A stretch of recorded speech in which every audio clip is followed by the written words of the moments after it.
tropical update as of 10 p.m. PST, June 28th.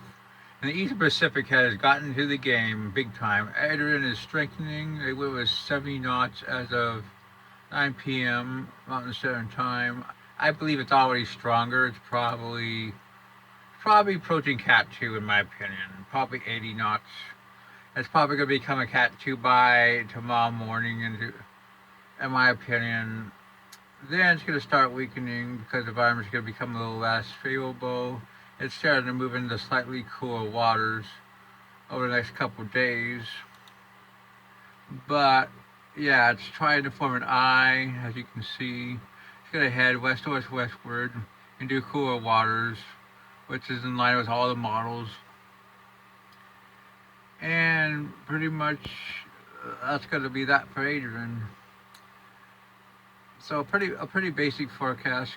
Could get up to 90 knots in my opinion sometime tomorrow, if this can wrap around and close off.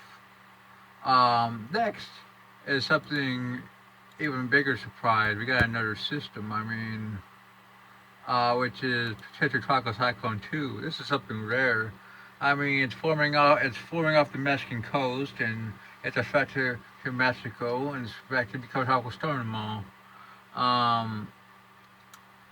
It was 25 knots, moving northwestward at 10 knots, and is expected to pretty much move around the periphery of a mid-level trough sent over the southern United States. At the end of the forecast period, the system is expected to turn west-northwest in the level flow, probably because of ridging. There's really hot water, pretty decent environment based on the models, and they forecast to become a hurricane. We can look at the models for this system,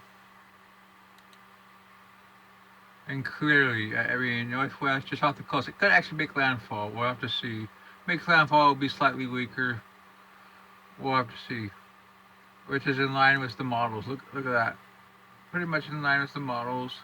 It could get close to the Baja California in about 4 to 5 days. GFS shows even further to the west. I kind of doubt it's going to be this far west. I think it's going to be close to the Mexican coast. But not inland. Most models show a hurricane. I agree. I think this thing's going to be a hurricane. Here's 48 hours on the GFS.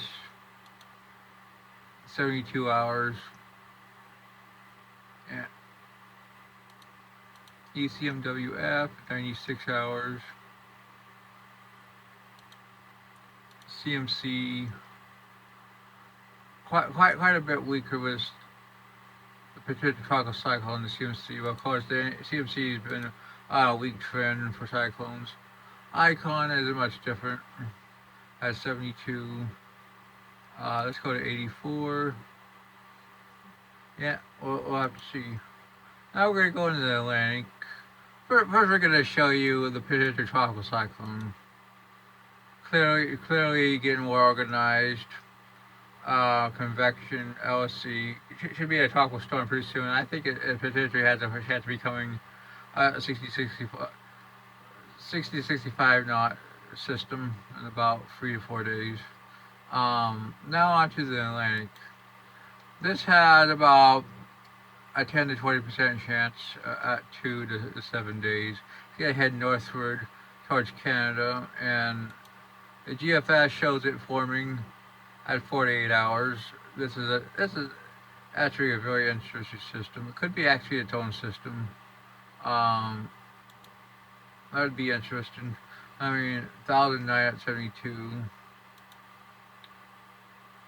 96, 120 make a landfall in Canada. Let's look at ECMWF, about the same path.